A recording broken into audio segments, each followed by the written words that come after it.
предложениот закон за граѓанска одговорност за клеветата и навредата ја разбранува медиумската јавност. Владата во предложениот законски текст понуди повеќе спорни одредби кои во целост ги оправдуваат сомневањата на јавноста дека заскривајќи се зад процесот на декриминализација на клеветата и навредата, власта всушност си создава нови, дополнителни механизми да ги цензурира и контролира медиумите. Воведување драконски казни за медиумот, уредникот и новинарот, ставањето на рака и врз интернет порталите, воведувањето на можност со судска одлука да се забрани времено да се пишуваат новинарски прилози на одредена тема, представуваат ново загрозување на демократските медиумски слободи во земјата. Дополнително, во законот не постои дефиниција што точно владата подразбира под интернет провайдер и во каква постапка ќе се утврдува евентуалната одговорност за информативните содржини кои ќе циркулираат на интернет.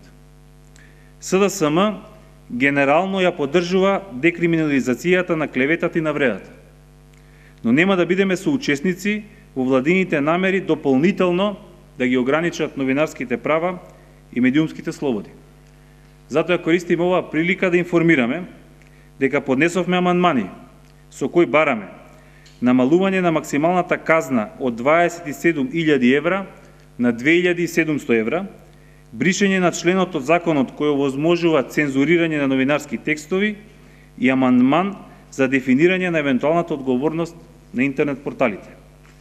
Очекуваме од владеачкото мнозинство или да понуди подобар текст, или да ги прифати нашите амандмани. Неприфаќањето на амандманите уште еднаш ќе ги потврди намерите на власта по секоја цена да ги затвори сите можности за објективна и критичка обсервација на нејзините политики.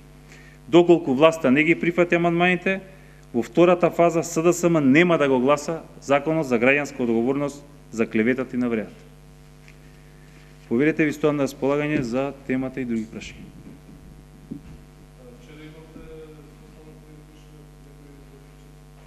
Значи, секој вторник СДСМ одржува редовна седница на извршниот одбор. Вчера донесовме одлука да започнеме постапката за избор на кандидати за градоначалници во Скопје и во скопските општини. Други прашања?